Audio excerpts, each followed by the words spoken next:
Hello, everyone. Welcome back to the Educator Wellness Revolution podcast. I am Gracie. And I am Scott.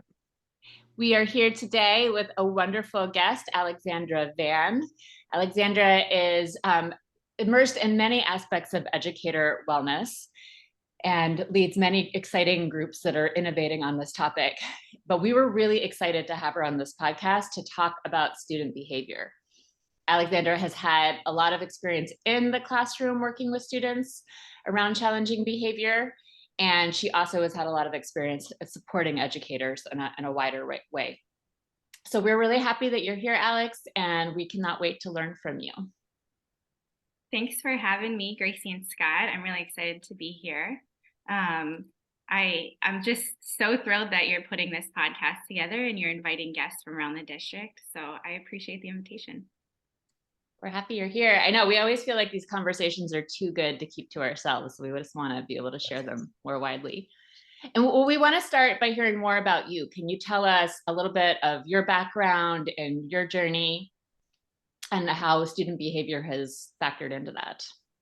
Sure. First and foremost, I'm a mom and a wife. I feel like that's so important, and not everyone starts with that, but they always say you are not replaceable in your home, but you're replaceable at work.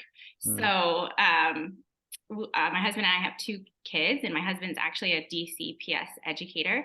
Our children are 5 and 8, and we have really been probably too close into the school system for them because we're both educators and we're always on top of their schooling with staff and leadership. But they're awesome. We are a softball, baseball family, so we always are rotating those sports on the weekends. As far as profession-wise, I have a specialization in child behavior from psychology, so a specialization in psychology, child behavior services. And I had a concentrate in applied behavior analysis, ABA. Do you know of that a little bit? No? Okay. So it's heavy in the science of behavior and neuroscience. And honestly, it's a new field. It's only been around for maybe 50 years. And so typically the clientele and populations that we work with are special education, and it's usually private therapy. But now what schools are seeing is that we need for our ABA therapists to be inside of schools to help support the different avenues of school. And so I've been in the field for 12 years. I started in private therapy, and then I moved into Prince William County and then Fairfax County Central Office for behavior support. And I helped consulted for 12 schools a year for Fairfax County. So the schools were pre-K through 12, and I consulted with admin and helped go in to support the staff and different behavior supports for gen ed and special ed. And then I started my own company in 2019 called Building Capacity, and we are a district established company, and we're going to celebrate 4 years this February. So now I contract and support GW and the Mary Center and do a lot more strategic planning for them. That's awesome. So in Power Ed, we work with teachers all the time. And so when I will say in our school partnerships, we have heard this theme come up so much, and especially coming back from virtual learning back to in-person learning with the pandemic, that there's just been such an increase in what teachers might describe as challenging student behavior that has really had an impact on teacher morale and educator wellness in the classroom. And I think what people are looking for are tools, right, that they can use, and also to think about, the impacts that the pandemic has had on their children, on their kids, on their students, right, and how they can serve them better, but also their own mental health and their own wellness. I think one of the things we hear from teachers all the time is that they don't want to use punitive approaches to discipline, and they want to move past that, but they don't really feel like they've been given the tools to implement more restorative type approaches that they hear about a lot. And so teachers are in very different places, have different perspectives on what accountability means, right, for students. So I want to hear your perspective to start with. Like, what is accountability? How do you start with teachers that might have different perspectives on how we hold students accountable, and how we respond to behavior? That's a great question. So what I typically start with is when I speak to educators, staff, and leadership, I start with a simple question. Do you know what behavior is? Or can you describe behavior? Because everyone thinks they know what it is, but in actuality, they don't. And so we have to get to the root of understanding the behavior behind accountability, right? Because accountability is a concept, it's not a behavior.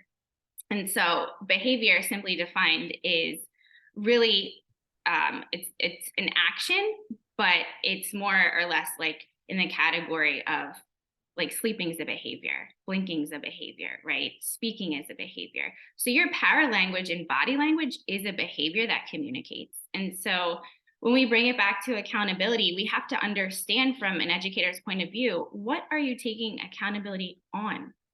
There's many things, right? So if we're saying we're going to take accountability on making sure that every time a student is tardy to class, the educator is taking accountability for that. Because I know not every educator counts tardy, right? So if you're counting the behavior of being late or tardy, then you need to take accountability on that.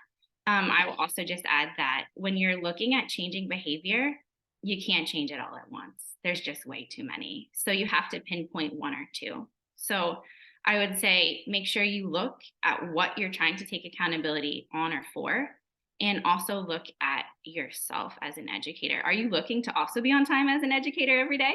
Are you waking up when your snooze button goes off the first time? That's really a place to start as well with yourself when you're also looking at your students. I love that we're defining what all this means, because it's like a huge passion of mine in the wellness work, is that we talk about self-care, we talk about wellness, we talk about behavior, and we think we know what we mean, but when we slow down and actually start to dig in, we begin to understand more. So, and something I learned in our school partner work early on was we were talking about student discipline, and it was one of our school partners that stopped us and was like, I don't like to talk about student discipline, I like to talk about student support. And that just that one change, I was like, oh, it's still in my mind. It's like, how do you discipline? And so I love like getting clear on our vocabulary. I think that's so important. I am curious about like tools in the moment of where teachers can go. I'm thinking of like one teacher that just heard her experience of being bit by a student in the classroom, and just like, the number of triggers I know as a parent that I go through, and like really challenging behavior is coming up. And like, what do teachers do in those moments, or how can teachers support themselves when they are encountering some very challenging behavior from students? Yeah, biting is definitely, I would say, a tier 3 behavior. I also work in tiers, just like MTSS, with tier 1, 2, and 3. And so that definitely can be a traumatizing or traumatic experience. And honestly, we'll go back to basics here, is really making sure that the student who bit is okay, and the teacher at the same time, physically, right? Like that there's no blood, or that there are no open deep wounds. But honestly, the tools that the teacher can equip him or herself with is the mindset and understanding how to self-regulate. Self-regulation is such a huge tool to use in these circumstances. And I know a lot of school districts now are putting initiatives into place for student regulation. Also, at the same time, there has to be staff self-regulation. And so it's incredibly hard to think clearly and logically during such an emotional flood of a time when you're being bit, or when there's a fight, when there's a physicality. And so I really suggest the tools of self-regulation. And obviously you can go way deeper down there and what that means, but to answer in short. What you're alluding to is that, I mean, the whole connection between student behavior and teachers and teacher wellness. And that's something obviously we've talked about and thought about a lot. There's obviously a nexus between those two, not just because challenging student behavior can lead to more teacher burnout or lower teacher morale, but because we really believe there's a connection, right? That the learning environment is the teaching environment, right? And we talk about that all the time in the context of we need to take care of our teachers and our educators, because when they are well, right, they can't pour from an empty cup. And when they are well, our students can be well. But what do you see? Tell us a little bit more about the nexus and how they're connected to you. Yeah, so it's such a passionate concept and field for me, and bringing honestly the intersection together from leadership, staff, and students and families is a goal. And I feel like we share that same mission together. I agree 100% that when our staff as humans, right? Not in the profession, because you can break down a teacher in many different realms across the spectrum, but as a human, are they okay? Are they really okay? What do they need? Because they're human first when they wake up. And all of us go through hurdles before we even hit the classroom if we're parents or caretakers. And so when they hit the classroom, they transition into another part of themselves, which is teacher or educator.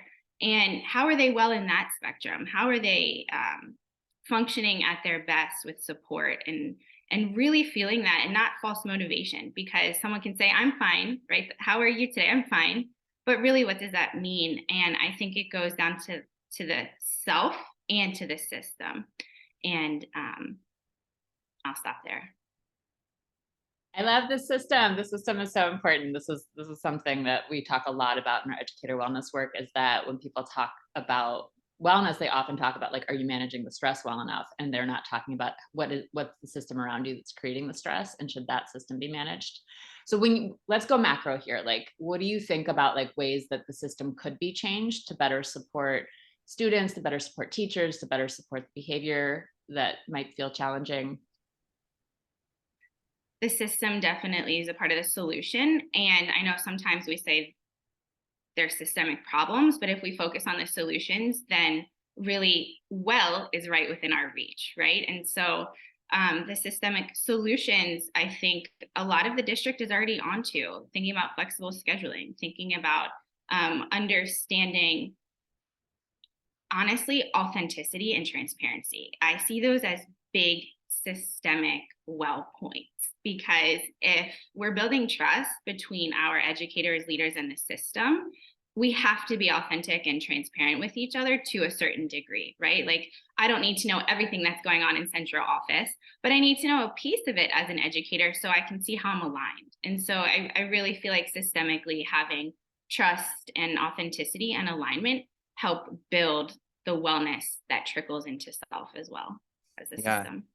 One of the things I felt really passionate about as a teacher, I was very into, like, standards-based grading, kind of separating things out, right? And you started at the beginning of this conversation to talk about that, right? If a student is having a challenging behavior in class, that has nothing to do with whether they're doing their addition well, or whether they know science, or how they're doing in social studies, right? So we really have to separate those things out. Just like, we might separate out the reading skill of finding the main idea from whether they know the content of the reading itself. And we have this habit that goes back a very long time in education, to average everything together and give students one big grade, right?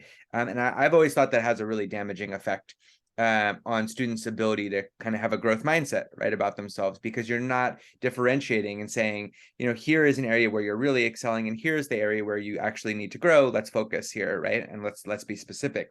And there's a long pattern of teachers including behavior and thoughts and perceptions of behavior in how students get graded. So I want to hear from you a little bit about how do you coach teachers to separate these things out? That's so true.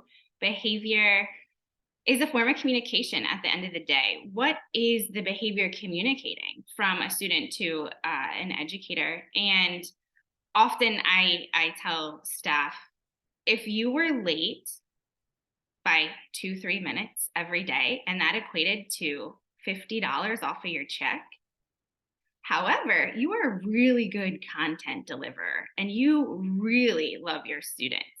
Do you want to be disciplined, quote unquote, in that way from your central office? Because money, at the end of the day, there's financial wellness too, right?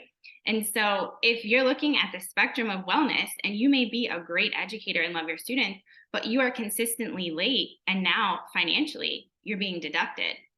If you equate that back to the student in the classroom, they're really good at comprehension and understanding reading, but they really sometimes don't understand the directives the first time. You have to tell them 5 times. Is that really fair to always look at the behavior and grade the student on that? Oftentimes I tell the staff, let's ignore the behavior, but pay attention to the student. Because sometimes staff, if they get into a quarrel with a student, they hold that emotion and they hold on to it. And then they come against the student a little bit. They don't realize it. But if a student, doesn't push in the chair and they're lining up. And the teacher said, well, you have to go back and push the chair. Oftentimes I say, look at the student, call them by their name, thank them for coming to line, and then just tell them gently next time, hey, next time reminder to push your chair in, but you go push the chair in.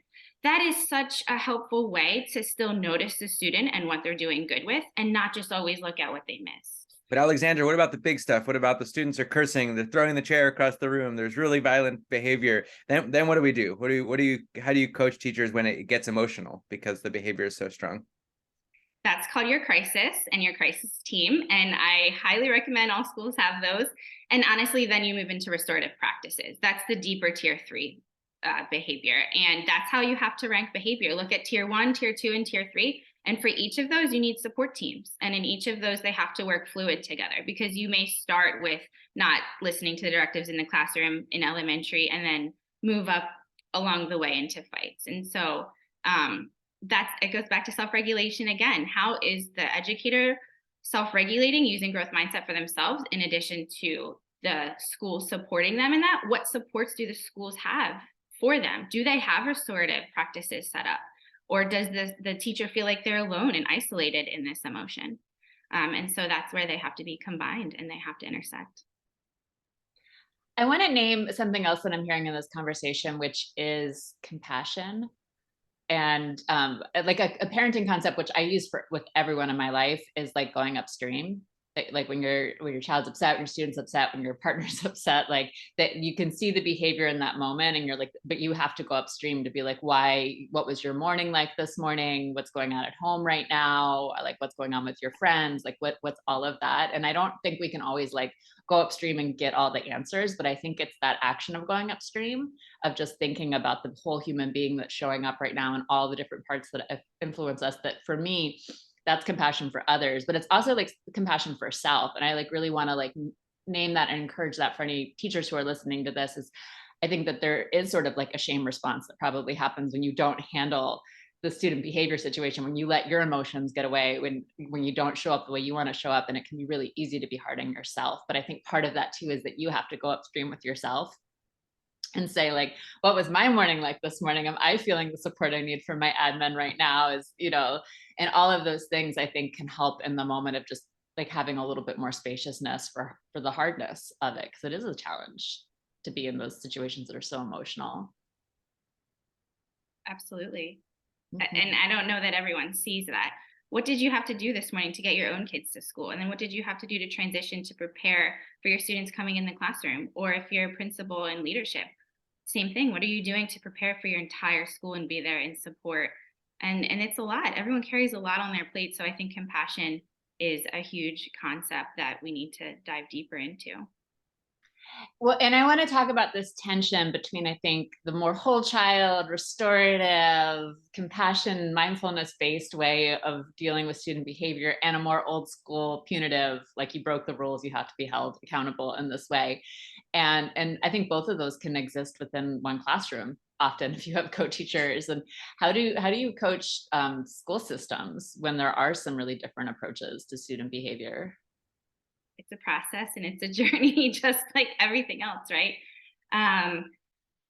Really just understanding and assessing, because when you consult for so many schools, each school has their own culture. And furthermore, inside of the classrooms, when you're working with multiple teachers in classrooms, each classroom may have a little bit different of a culture, even though they're part of one school. And then you have the educator who is their own person and personality, right? No two brains are the same.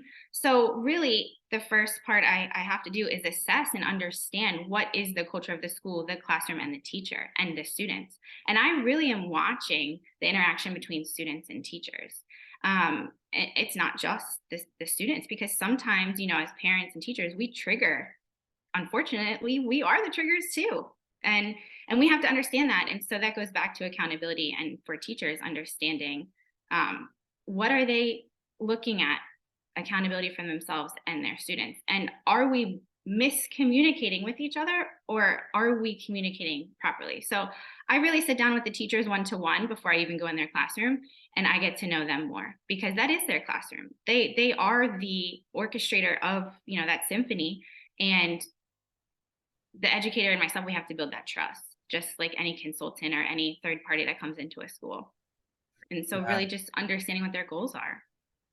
Alexandra, I want to zoom back out to the systemic for a minute and ask you kind of, we've talked to a lot of people on the podcast about this, because of things like we've talked about, like flexible scheduling and the changing nature of work. But from your perspective, working on student behavior and also teacher wellness, what needs to change about school? What's not working about, the way we've been doing school for a very long time that needs more structural change in your mind? That's a very direct, hard question. I like it. It's good. Well, I will say there's a lot of great things that are working, and we do know we have to play off strengths. So assessing the strengths first, right? But some of the things that would need to change, honestly, is probably mindset and context. And this is a reoccurring theme. Understanding, are the mindsets within the building aligned? I know we need like-minded people together, but we also need differences so that we can culturally shift and understand the different perceptions of each other.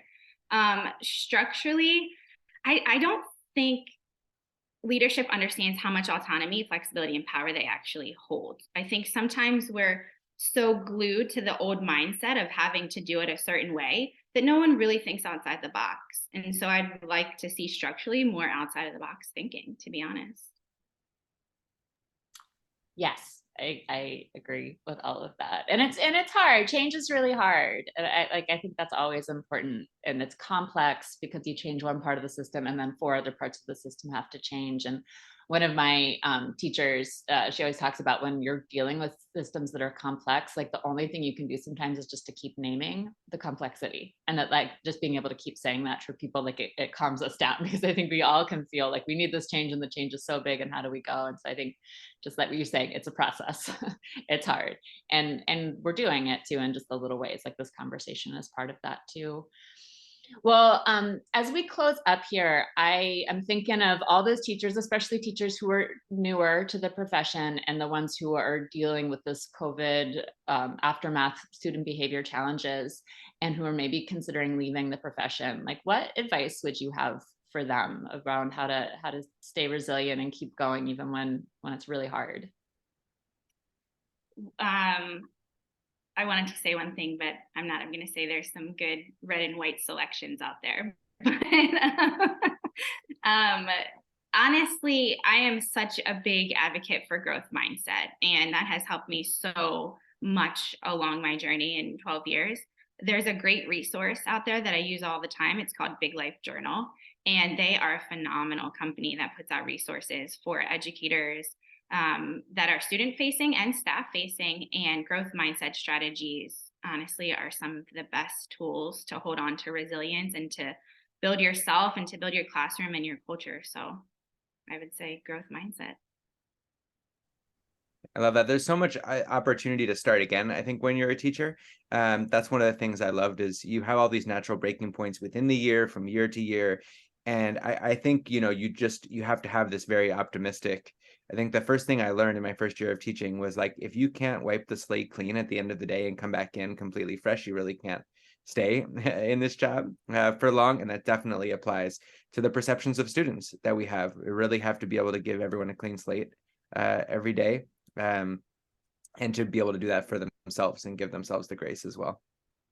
Yeah, I think that it's comparable to marriage, right? I often tell people I married the mission, just like I married my husband. And you're not going to stay in love for 65 years. That's just what it is. You're going to have to fall in love over and over again for 65 years. And I feel the same way about the career. If you're going to stay in it until retirement, you're going to be there for, 35 years, 30 years. You're going to have to find ways to fall in love over and over again with yourself, your community, your content. I mean, we all go through different phases and journeys. There's seasons and reasons for a reason, right? So I really compare marriage and the mission very similarly in my mind. I like that. It's about commitment, right? Absolutely.